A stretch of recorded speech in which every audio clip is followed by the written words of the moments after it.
Hello and welcome back to Kahariyat, and today I'll be reviewing Tandav. Now this show has got an IMDb. I really don't want to talk about its IMDb because it's too disheartening. This show has got an IMDb of pure 3.4, and the IMDb is just perfect for the brilliant storyline.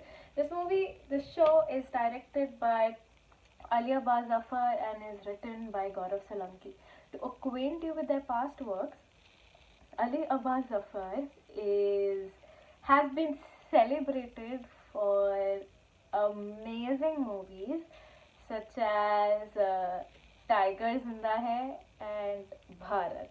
So now, if you've seen these movies, if you liked it, Dude Tandav is the show for you. On the other hand, Gaurav actually did good work. He was the writer of Article 15, and I don't know what went wrong with him here. If I had to describe this movie in one line, it would be that Ali and Gaurav came together to create this magnificent celestial piece of crap. Crappy crap in shouty letters. That is what the show is about. Despite of having such an amazing star cast, they could not pull off the show.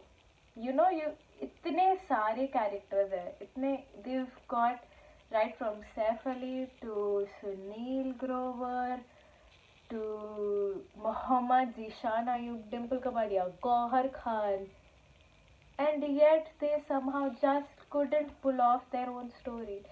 The director and the writer were not clear on what they were making, and that is very conspicuous on the screen. This show is a political drama with its biggest snag being how director and the writer slipped into the oblivion of its political fact, and all they could come up with was drama. तो बोलो मत ना political drama है, क्योंकि politics के नाम पे तो तुमने कुछ नहीं करा. ड्रामा के नाम पे Ekta Kapoor could definitely, they will give her a run for her money. The story revolves around how a power lusty and greedy son, Samar Pratap Singh, kills his own dad, who was the Prime Minister of India, in a futile attempt to become the next Prime Minister. What he doesn't realize is that he gives birth to his new nemesis, Anuradha, played by Dimple Kapadia, who gets the throne and starts her own vendetta to bring Samar Pratap Singh, the murderer of her lover, down. Now the story shows the feud that ensues between Samar and Anuradha and their nasty attempts to bring each other down, to get more power and to remain in the position of Prime Minister. These characters are shown as very diabolical, very strong, yet very dumb. Now you tell me that Samar, who was able to execute the death of his own beloved Prime Minister of the country, could not cover up his tracks and had no plan when the whole thing went down. On the second hand is Anuradha Singh, a very ambitious woman, and this show, the director and the writer did not get the meaning of ambitious woman, because all they showed was a woman who was ready to sacrifice her lover for the position, no different than Samar. Again, an ambitious woman, and who just couldn't cover up after her mistakes, who had no plan in the first place. It was just like she got opportunities, she lapped up on them without realizing or without even planning it out how it should go. They showed one of the worst and dumbest prime ministers that fictional India could ever have. No different from the real India.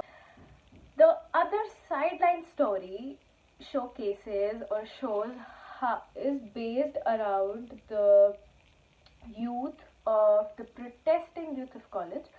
The college that is shown is VNU, definitely, obviously modeled after JNU, and how a bunch of these students, led by Mohammad Zishan Ayub, a student in the group, how they protest for the rights of the ostracized community or the farmers and other distressed communities. Now, Mohammad Zishan Ayub plays Shiva, the most outspoken, most liked, the unidentified leader of their group. And I really liked Mohammad's character. Zishan, though not physically apt for the role of a college boy, does full justice to his role. The way he talks, the way he walks, his actions, even the look in his eyes defines what a protesting, angry college student looks like. What I could grasp was his character was inspired by Kanhaiya Kumar, but I did not get how they could mess up his character so freaking much. You see a man who is not intimidated by anybody, who's not allured by women or their beauty, who is obstinate when it comes to fighting for others, and who is a UPSC aspirant. You see, that man respects and values friendship, but somehow he rats on his own friend. He becomes. That is the fact I did not get. How in the sixth episode, when a member of their group, Vishal, dies, and he couldn't see how it was a coup ployed on their group, and he rats out on his friend Chetan. That was what made me question the basis of all these characters and the friendship that they showed, because that is not what happens in friendship. You tell me, 4 saal ke dost, they decide to turn their backs on each other. How he turns his conjecture into a reality without even talking out to his friend. कौन से जमाने की दोस्तियां दिखा रहे हैं ये लोग?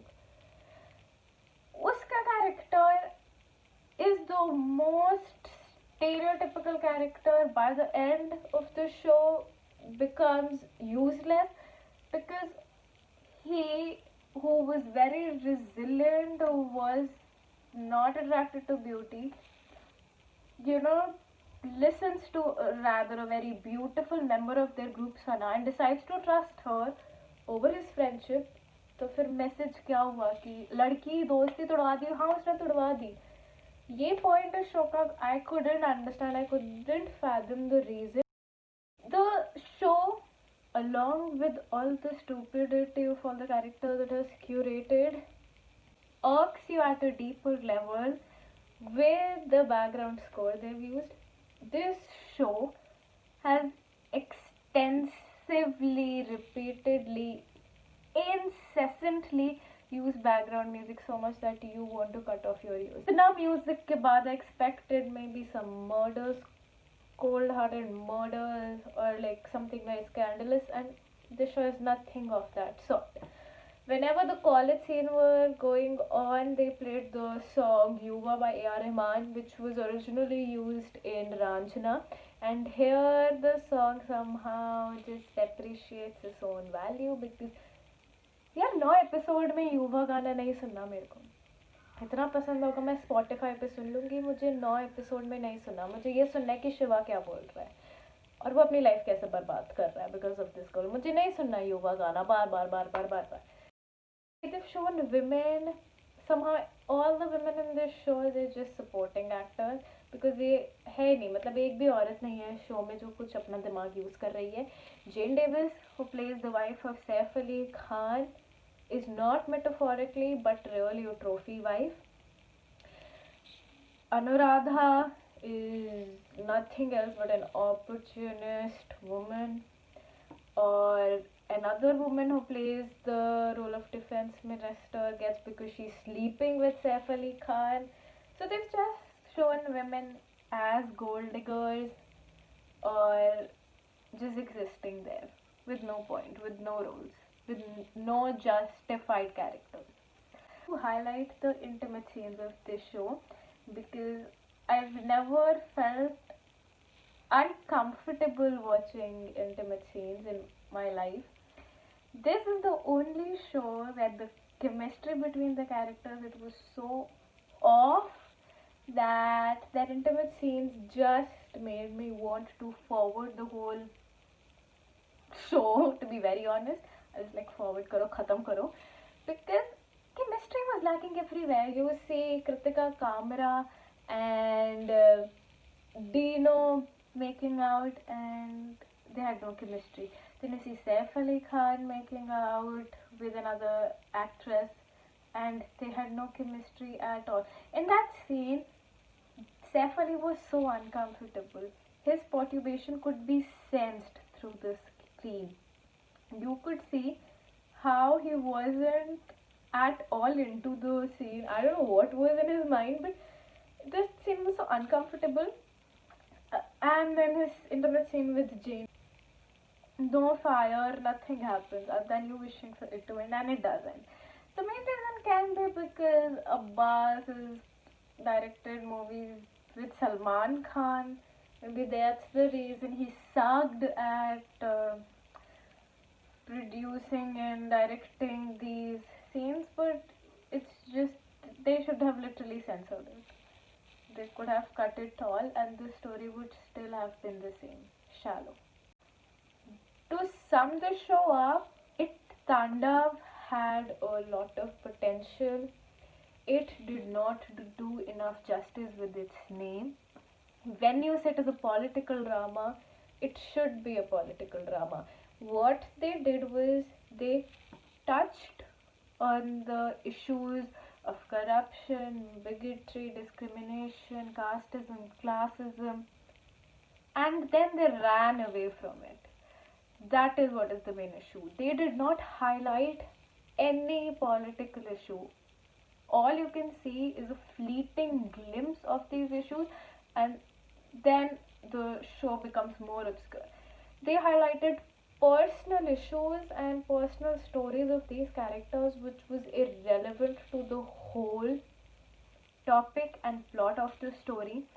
Somehow, all the characters were either sleeping with each other or were connected through some strings, and that is what made the show messier, because even the protesters who were standing against the vile actions of the government was somewhere in the background related to them, or created so much of stupid drama on screen that you will not believe even in the people doing good. A big shout out goes to Sunil Grover, who has nailed his role, and other than that, this show lost its essence right in its scripting. Therefore, no matter how wonderfully all the actors did their roles, they couldn't save the faulty and rather floundering story. With this, I hope you get steel balls and watch this show, and even if you don't, no regrets. So stay tuned for the next episode of Kahaniyat. For now,